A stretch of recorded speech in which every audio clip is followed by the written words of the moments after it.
Right then, gang, it's episode 3 of series 2 of The Silver Lining. It's Andy here. I hope you're all very, very well on what is a pretty average day in our fair city of Melbourne. This afternoon, my friends, I have got a good friend of mine who I'm really grateful that I got to meet and get to know on a bit of a level. James HATZOLOS is director of RT Edgar, but outside of that, he's just a gem of a gentleman who's got really good perspectives on life and how things work and how people can help each other moving forward, whether they're in teams or consumers or whatever the case may be. His wiring is very, very good.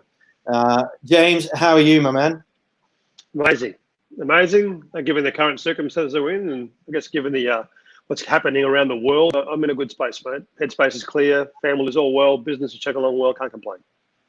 Very good, man. We're going to dig into that in a second, but quickly, human first, professional second. Give us the highlight reel of who you are, where you're based, and what you're about. Okay, I guess 29 years in the industry. Located at the moment, well, I've now rebranded with RT Edgar. I ended up selling my previous business. For those of you who know me out there in the real estate space, was with Barry Plant for about 24 years, and made the choice to move on to bigger and better things to expand my boundaries. Had a great journey while it lasted, but as we all know, nothing lasts forever. And anyway, long story short, ended up joining RT Edgar. Glenn Kutzman is a good mate of mine, as you all know, now over in the US. Spoke to him this morning. I said, how's it all going over in LA? And it's all gone bloody mad, as we all know.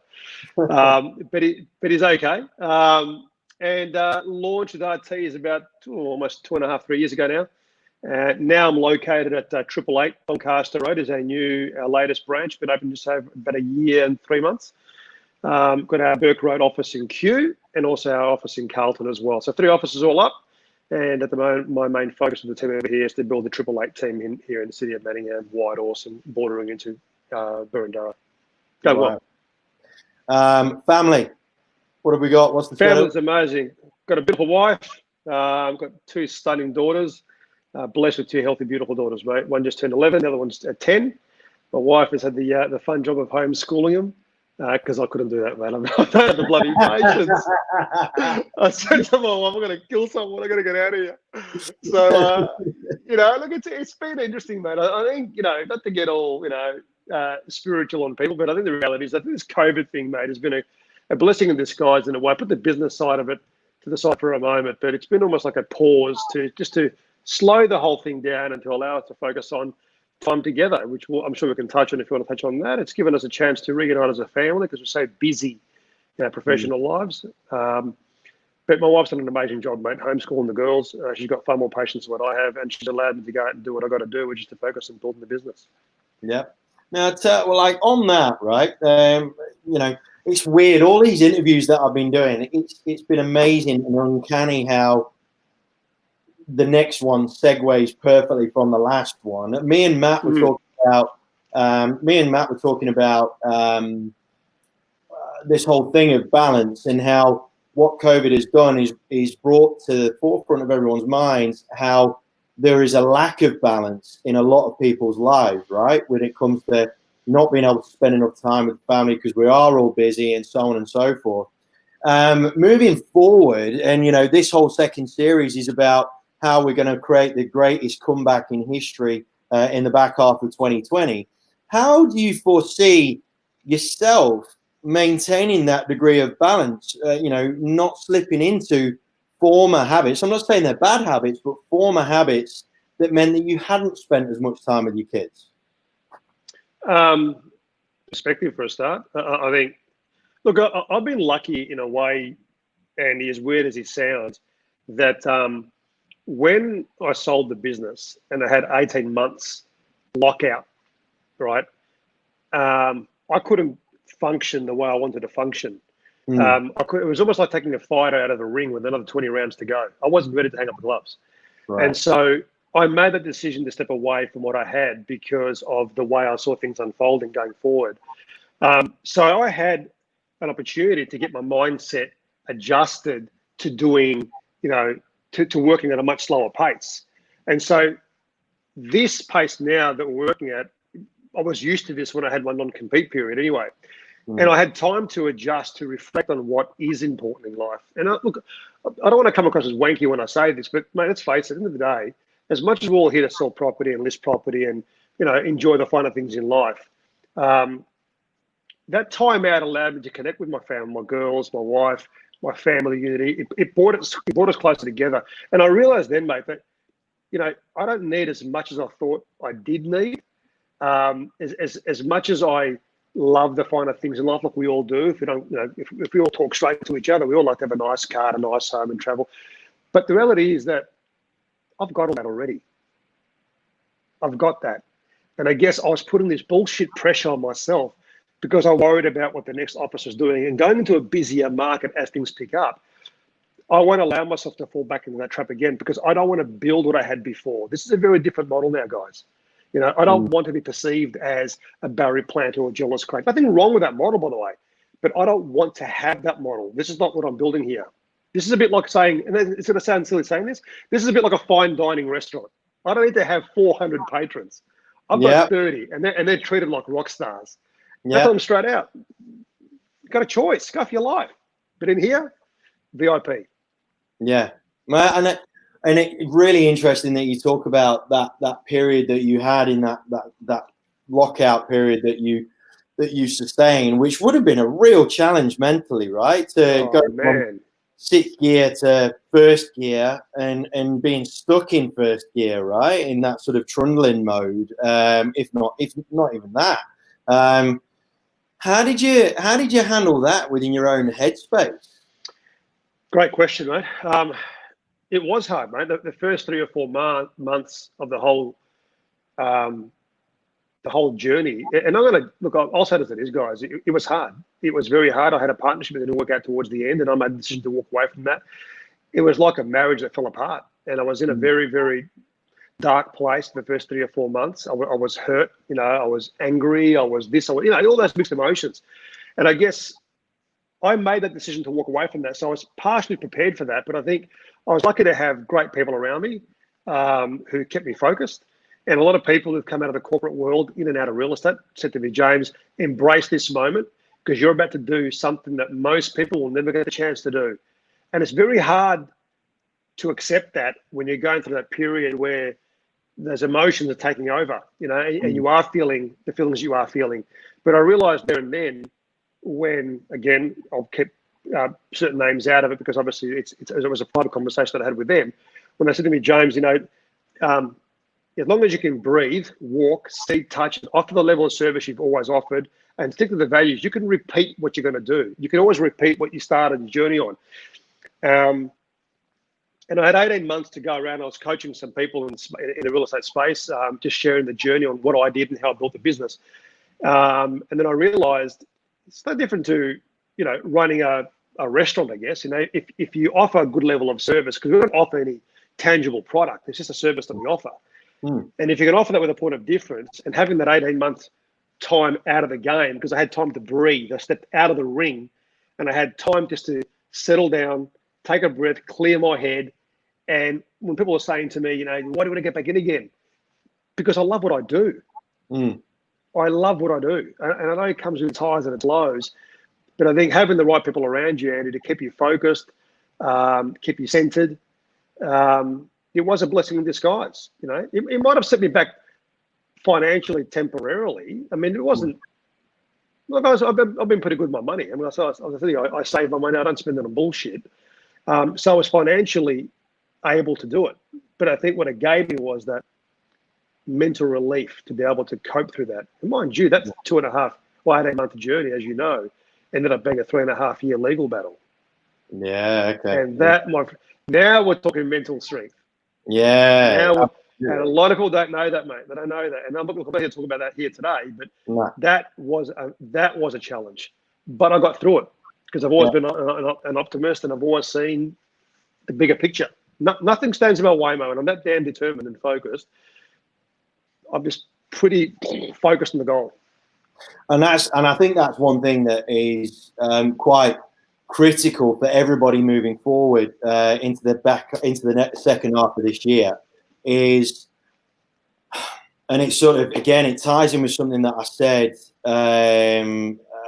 It's something I said with Matt, is people seem to be focused so much on, you know, what's going on in the greater world and so on and so forth, when realistically the only things that we can control are the things realistically, and this sounds it sounds a bit selfish, but it's really not. You can only focus on your own little world, really, because that's the only thing you've got influence over, realistically. But then, 100%.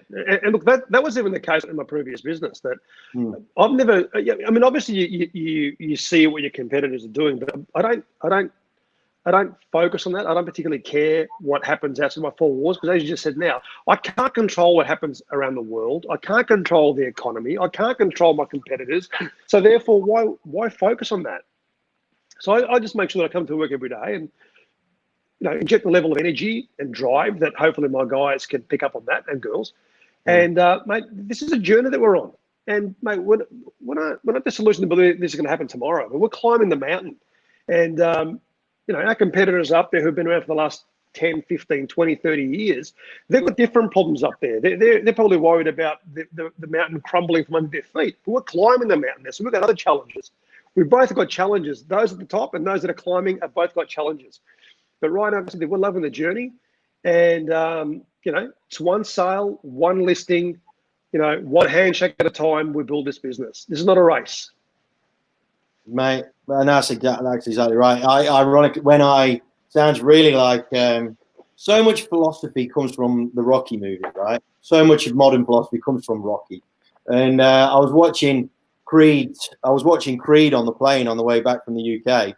And in the fight where he had a championship fight against Ricky Conlan and Adonis Creed, and Rocky saying one punch, one round, you know, one step, one round at a time, and it's so true. And again, tying into, and this is so good that you're reinforcing what we were talking about and going a bit further with it. The outcome's fabulous, you know, focusing on and having goals and having outcomes that you want to achieve is great, but ultimately, to get up a mountain, you can only do one step at a time, right? You can only do one little, you know, you can't just jump there. You've got to put one foot in front of the other and move forward, right? Spot on. It's just spot on. It's just absolutely. It's a concept that society, because we're so fast with everything, right? It's just impossible to try and stay focused on, because it looks like everybody's getting everything yesterday. Like it is spot on, man. And I think that's one of the issues I find with our space that we're working in terms of the real estate game that we're all playing. There's so many messages coming in from all these trainers around the globe, and they're doing a great job. Don't get me wrong; they're all doing their job, which is awesome. But you know, I think we just need to stay focused and keeping it simple. Don't measure yourself against someone else's success. Don't measure yourself against other people's journey, because that's their journey. This is your journey. And I think that's where a lot of depression sets in, because I start using the wrong metrics to measure their own success. Yeah. I've never really done that. I try not to anyway. If I ever find myself comparing myself to anybody else, that's one of the worst things you can ever do. I mean, it's a fast way to track yourself to depression, is to start comparing your journey to someone else's journey. I think just keeping it simple. And this is not a difficult game that we play called real estate. I mean, it's simply about, it's just about building relationships, remaining relevant to your clients, stay in contact with them, having a tidy database, you know, make sure you don't put crap in there, just keep it clean and tidy, and just stay connected with them. It's just a matter of time before they click over. You know what? You're not going to win every listing. Just like a fighter doesn't win every fight. You're going to get hit. It's going to hurt. You lose some, you win some. But the title has to be what you're after, which is to win that game. You're just going to stay focused on the journey, and just be prepared to accept the highs and the lows that go with it. It's just the way it is. It's with everything you do. Mate, what's your definition of success? My definition, it's a great question. It's very different today than when it was when I was in my 30s, that's for sure. I think the definition of success for anybody, first and foremost, is just to be financially, is to love what you do, number one, love what you do. Because how many people do we know that get paid, well and hate what they do? Are they successful? Not really. So loving what you do first and foremost, and just having financial freedom to be able to make decisions on my terms as to where I want to go, what I want to buy, and what I wish to invest in. And just have that financial freedom is success for me, and loving what you're doing. Two that very rarely, like you say, very seldom do they go hand in hand. Well, that's what society would lead you to believe. But I think, and this is one thing that I'm hoping we can drive through this show, is that I think there are greater opportunities to have both than what I think people and the education system and whatnot tend to allow people to think.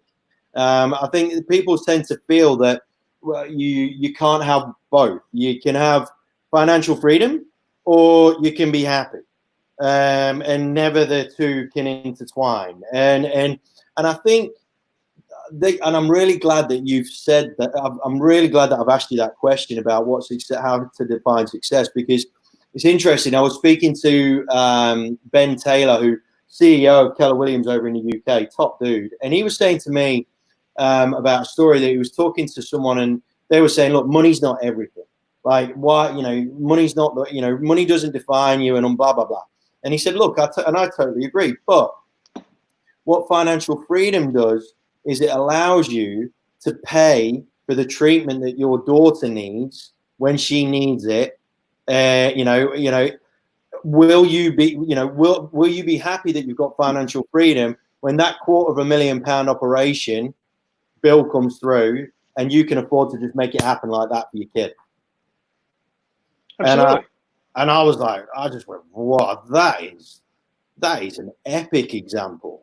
Ultimately, like, when people talk about financial freedom, they feel that it's all the stuff, it's the cars, it's the Lambo, and look, that's because that's what is being projected, right? That's financial freedom to a lot of people means that I can buy the Lambo, I can do the private jet, and all the sort of wanky crap that the vast majority of us were like, yeah, it'd be great for a day, but would I want it forever? Probably not.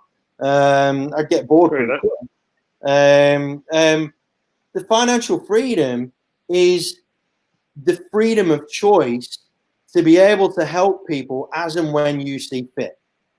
Correct. As and when you want to and need to. And I think that for me has been a massive mindset shift in my mind moving into the next half of this year. And I hope that it will be the same for a lot of other people moving into the next half of this year, because I think money has the way that people see money has certainly changed over the course of the last 6 months. When you think about the fact that the economy stopped essentially because of COVID. Before that, the economy was going to shit because of all the bushfires and all that sort of stuff. And everybody's economic decisions in Australia were changing dramatically because of what was going on. When you're having conversations, because some of your clients are pretty affluent, right? You've got some pretty, up there clients that have done well for themselves and what have you. When we're talking about this sort of topic, have you noticed any sort of changes in mindset with any of the clients that you've been speaking to around this whole topic of money and their importance around it? Or has there been any sort of change with their mindsets at all?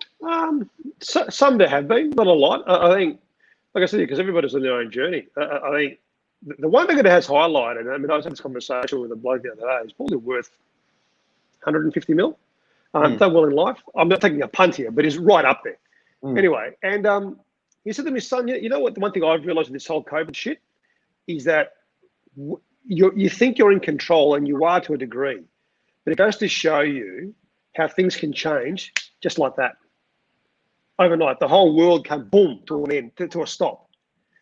And think about it, how many businesses, Andy, for a moment, and I'll come back to your question in a minute, how many people were out there aspiring to open up restaurants and cafes and God knows whatever else, and other businesses that have been greatly affected, mate, they too had dreams and visions and goals and aspirations, and it all came to a crashing end just overnight. And there's going to be a lot of people who are not going to return from this. Yep. They're not going to return. I mean, lives have been shattered. You know, dreams have been shattered. I mean, goals have been smashed to no fault of their own, just because of what's happened. And I've got my own theories around what's going on in the world now, as I'm sure a lot of people do. But that's a whole new conversation. But I think a lot of people have realised that, you know, what is important, if it forces you to slow down, because you've got no choice, it just makes you realise that you need to change your platform. You need to change perhaps how you're operating, not necessarily your goals as such, or to slow down personally, but just to reassess how you're going to go forward. And I said this 5 years ago, mate. I think you recall I said this to you last time, that you know, not many people have had the chance to press pause, step aside, and review what's going on, you know, as to where things are going. Because our business, Andy, is really just service-based. We don't carry any stock. So I think if you're not adjusting to the new way of life, if we're not adjusting to the new norm, and by the way, this isn't going anywhere. These changes that you're seeing at the moment, they're not going to go anywhere. This is where the new world we're living in going forward. So unless you've adjusted your platform for the direction that business is going moving forward, you're in trouble. Now, talking about moving forward, so we're talking about the staging the greatest comeback that has ever been in society over the course of the next 6 months. And I think it's, you know, so if we're to compare, you know, this world event to, you know, obviously the mass destruction and chaos and much more extensive loss in life with World War II, but then this is realistically being the next thing that's affected the entire world, essentially. How do you feel is going to be, and I know we can't crystal ball it or whatnot, but even from a mentality or a teamwork point of view, how do you feel we can accelerate our success moving forward going into, because one thing I really like about you is how you run your team and the ethos you have around your team. I really like that. So how do you feel, because obviously we've got to get used to people working a bit more remotely, trust coming into the workplace to a greater degree. How do you feel it's going to play out over the next 6 months for those that do end up being successful? How do I think the game's going to change for them? In our line of work? Yeah. I think it's going to, like I said to you, it's forced a lot of these businesses to if I understood your question correctly, I think those who've learned to adapt to making their businesses far more nimble. You know, I remember years ago, you know, when I had my previous business, it was described like driving a ship, if I can use the word, or steering a ship. Yeah. And the bigger the ship, the harder it is to turn in challenging headwinds. And I'll never think, those bloody words are stuck in my head.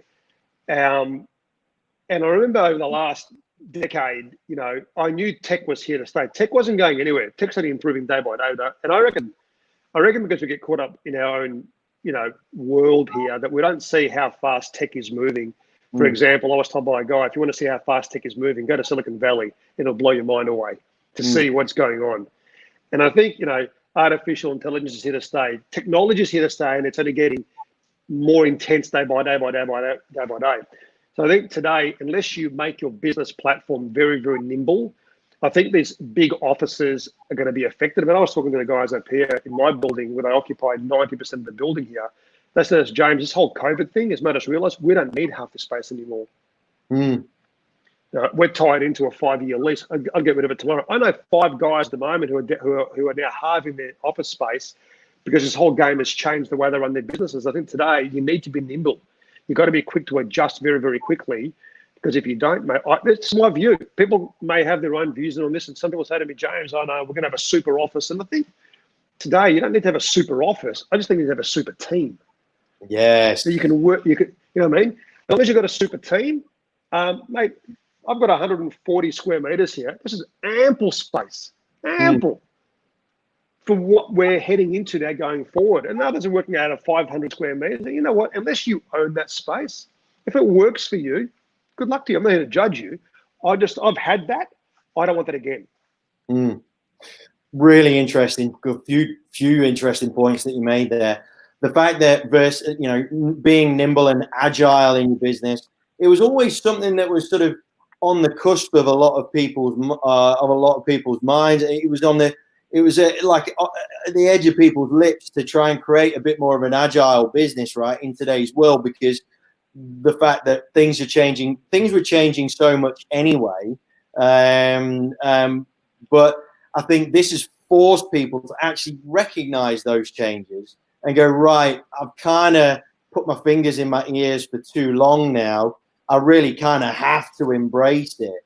And I think, and it was really interesting when it first hit, when we all got locked down, it was fascinating for me to speak to the directors of the real estate firms that I work with that were fine with change, and the ones that thought they were, who really weren't, and you could hear the panic in their voice because they were being forced through a lot of this change. And I think I'm hoping that what the lessons that will come through that will allow people to stage this great comeback is that it's forced them to break their models down and actually just bring back in the elements that were actually necessary. Now, a lot of that is to do with humans and people and human resources and whatnot, which is unfortunate. But for example, my nephew-in-law, my nephew-in-law he's an engineer, works for Nestle over in the UK. And he goes, Andy, fascinating. I'm like, what do you mean? And he said, because we've got a quarter of the team that we had, and we're working better. Like, it's not just efficiency because of the fact that their labor costs are down. Their whole production line is more efficient. They're churning out more product. He said because communication's never been easier. We've not had to put communication through 4 or 5 different sets of hands. It's literally going from one person to another person. It's just so much quicker now. So I think the agility and the communication piece that comes with that level of agility, I think it's going to be absolutely vital moving into the next half of this year. Now, I want you to tell me and the gang a bit more about your ethos around your team. Tell me a bit more about that. Tell the gang a bit more about what your ethos has been and it will continue to be moving forward. Because you as a leader, right, from a real estate space point of view, you are a different kind of leader to what a lot of real estate firms have got. And I'm saying that in a very good way, in my opinion. So give us a bit of the MO as to what your ethos is with regards to leadership. Look, first and foremost, for those of you who know me out there who are watching this and who will end up watching this later on, for me, first and foremost, it's always been about culture, number one. I've had time to look at business models where they're just dollar-driven, and running a business that's dollar-driven, culture second. I know this sounds silly, is like getting married for money. It doesn't last a distance because people in the day, want to feel comfortable coming to work. Times are tough. Families are feeling it. People are feeling it. So therefore, I didn't want to create an environment. Even in my previous business, I didn't believe in creating a high-pressure environment. And I think now, even now more so, that I just want to create an environment where people feel safe, respected, comfortable, not micromanaged, that I help them come in, they arrive in here. This is our ecosystem. My job is to protect this ecosystem and to make sure that whoever comes into this business comes in here for the right reasons. A lot of companies out there will pound their chest about how great they are, that they're writing this much commission and so on. I still, in my view, nothing wrong with it, by the way, if that's the kind of culture you want to be a part of. I've had that. I don't want to be part of it again because I think a culture like that can be very dangerous if you get the wrong people in there who are high riders, can become very subcultural, and all of a sudden your culture starts stuffing up. And then really, yes, you might have hired 10 or 15 people, and of those 10 or 15 people, 6 of them may be great riders, but it's all in it for themselves. It can create a lone wolf environment, which in turn can affect your culture and so on and so on and so on. Here, I've always felt that the environment, first and foremost, needs to be one where people feel safe, respected, accepted. More important, that it's an open door policy. I don't want to micromanage people. It's about helping them understand how to achieve their true potential. Finding out that, sure, we're going to have, by the way, minimum boundaries when people come in, because now we are governed by who can and can't employ in terms of thresholds and so on. But if they meet the threshold as a minimum standard, and they want to be part of an environment where I can spend time with them, help them, coach them, mentor them to help them go to the next level, help them understand how to achieve that. That's the kind of environment that I'm building here. I'm not after a massive team. I don't want that. I've had it before.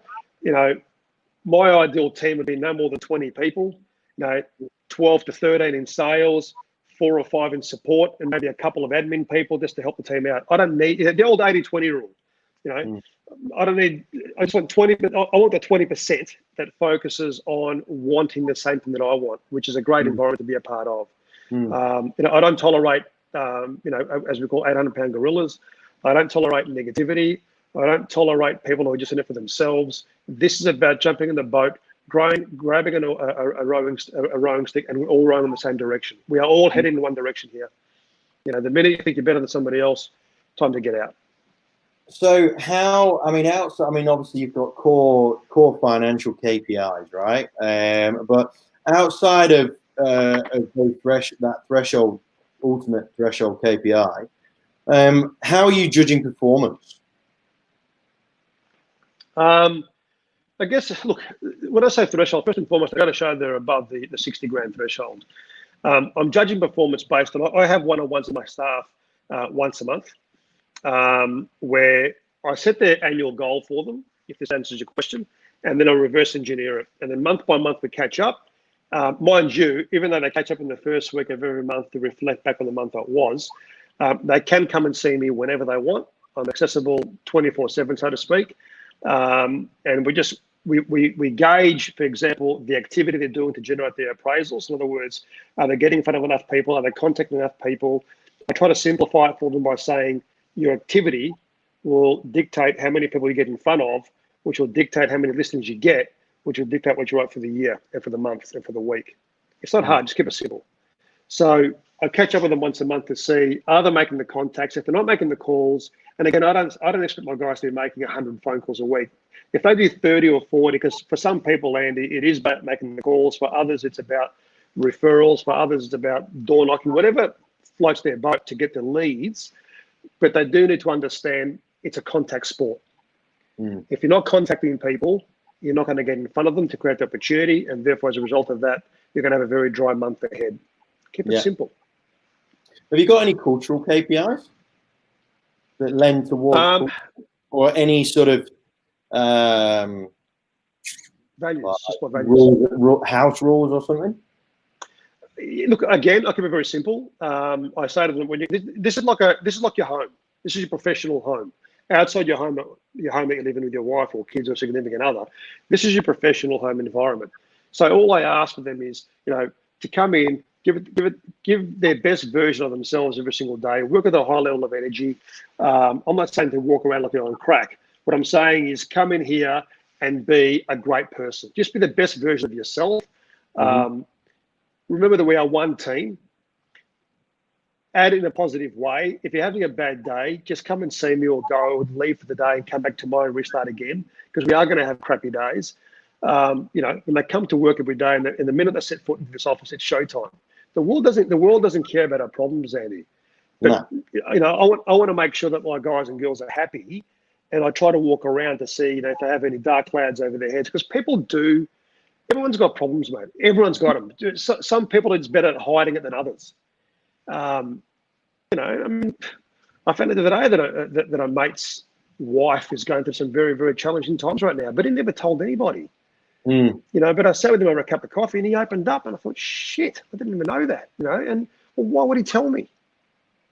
But the fact that I saw that he looked a bit sad, I said, is everything okay, mate? And he just opened up. And it's sad, it's sad because people are hurting, mate.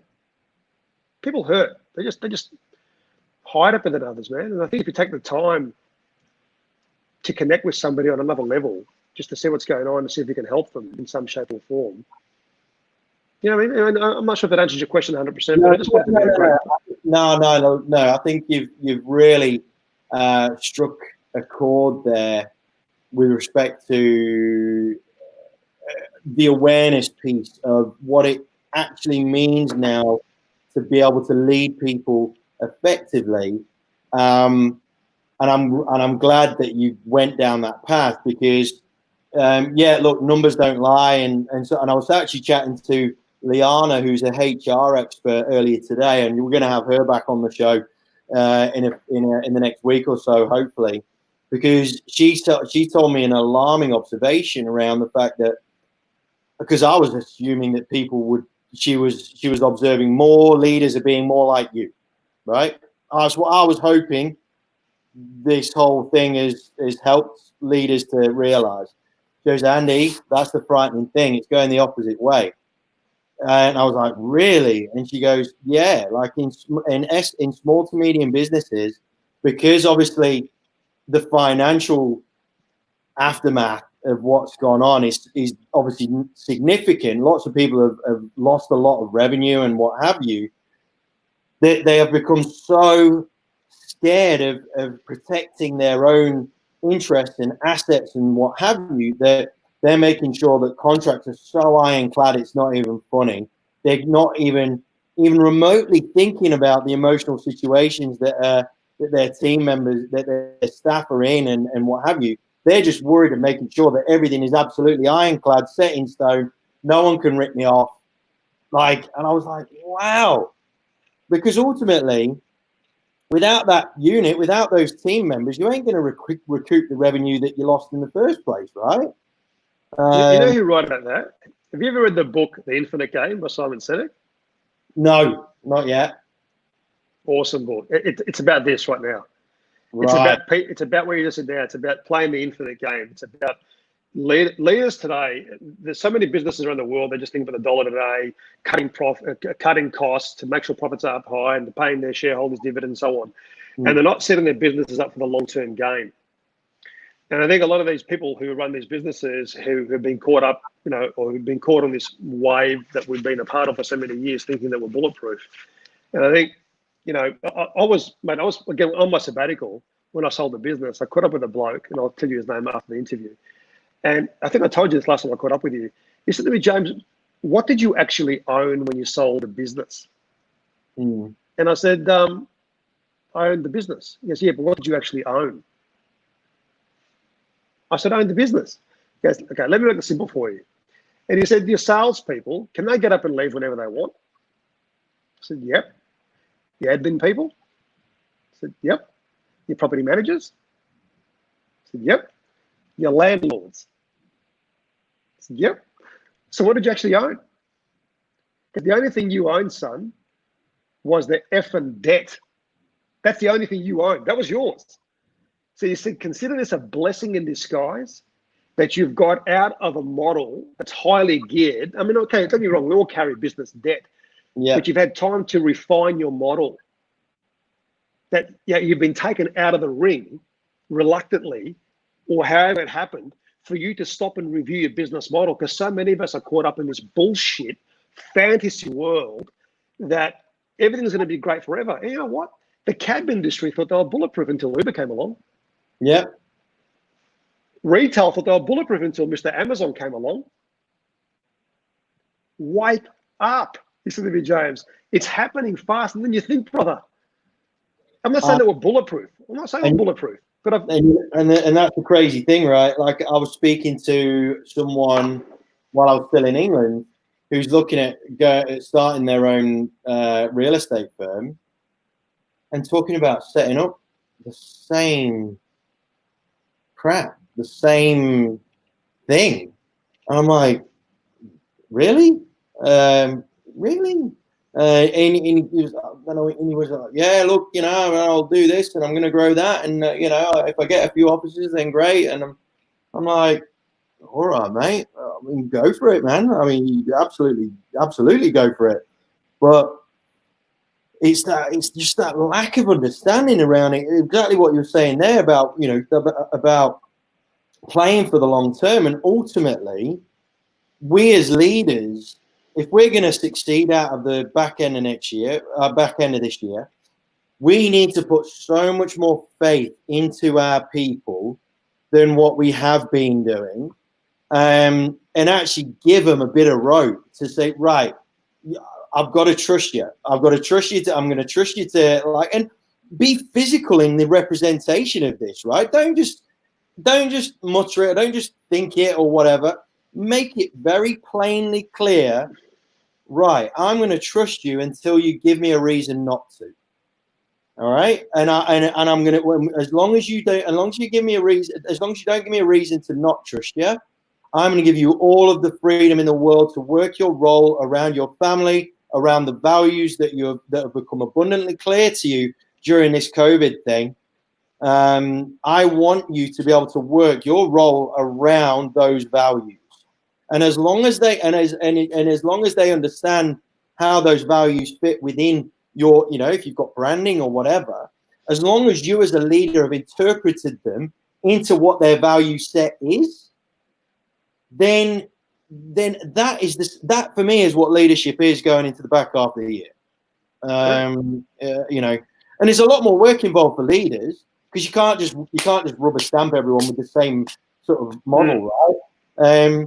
But this is where talent comes in all sorts of shapes and sizes. Yeah. And if we could get that into our heads, there's the potential for finding talent just goes whoosh like this. Yeah, but can I say, Andy, the hard thing is, mate, I think, unless you've been in the game, I think, for a few years to understand what we're talking about right now, I think a lot of young guys and young girls who haven't been part of the industry get drawn into all the glitz and glamour and all the unnecessary fluff, as we say. And unless they've been through the system before to understand the real importance of what we're doing, what really matters. It's like anything, isn't it? I think it's like somebody's been married before in a bad relationship will only appreciate the importance of a good partner once they've been through a bad one. Yeah. And I think the same thing in business. I just try to keep it as real as possible, as simple as possible. We're not about the glitz and glamour. I'll build the business, sell some amazing properties, but you don't see me pounding my chest about how big and wonderful we are. Just keep it simple. And I think the only thing I hope that I can, the people that I hope to attract into my business are those who are sick and tired of the bullshit, who are sick and tired of being misled, who are sick and tired of being made all the promises in the world and haven't been given any support. I want those people to come to me and say, mate, can you help me with my career? Because I've got the time to spend with you. Now, as to how long that lasts for, because as the business builds, again, I don't want to build a business in here where it becomes what I had before. I'm very conscious about that, because that is my point of difference. But I just want to make sure that people that are watching this right now, as you know me, Andy, it's not about, I don't poach staff. I don't believe in poaching staff. It's a bit like arranged marriage. I want people to come to me because they want help. They genuinely are over toxic cultures, subcultural cultures. They want to be part of an environment where they can grow. And I've got the time to spend with them right now, as long as our values are aligned. So to answer your question before, how do I keep it together? It's about value alignment. I tell them straight out. I don't expect too much from anybody. Just bring your best version of yourself here every day. Protect our ecosystem. Make sure that if you see any parasites, let me know so I can get them out of here, because I don't want them in here. Because one or two are bound to slip through the goalie from time to time. Yeah. But again, you got to pull them up and have a chat with them and say, we didn't hire you on these terms. You came in here based on our values. Now something's gone wrong, and if we can't fix that, it's best that we just part ways. It's not about the award. Awards are great, but it's not what drives me anymore. It's about creating an amazing environment. Mate, and that's why you're going to succeed in the back half of this year. Right? That is why you're going to win. And I think, and I'm hoping that was the reason why I wanted to bring you onto the show, because I know that you're really one-eyed about that, and that is a great thing that we need to broadcast out there to a greater degree. I think culture is become such a cliched term, right?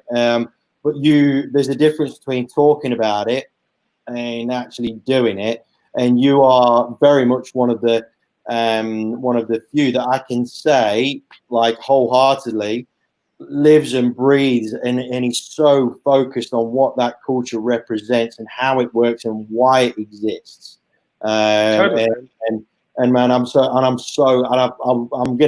to end it on that, because you are the prime example of what culture is supposed to look like. All right, so I just think 2020 gang, if you want to understand what it means to actually live and breathe culture, you need to connect with this guy. You really do, because he does exactly what it says on the tin.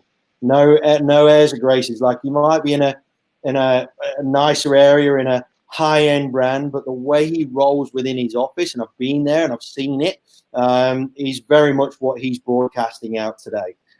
So, mate, thank you so much for Thanks, your mate. time and your wisdom and your openness. I really appreciate it. I'm so glad we've got you on the show. Enjoy the rest of 2020. I'm sure you will. Thanks, buddy. Gang, if you want to reach out to him, he's on Facebook, James HATZOLOS. He's at RT Edgar. You can find him. He's one of the easier dudes to find.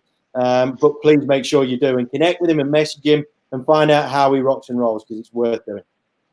Thanks, buddy. Stay safe, Eddie. All right, man. You take care. Cheers, bud. Bye. Bye.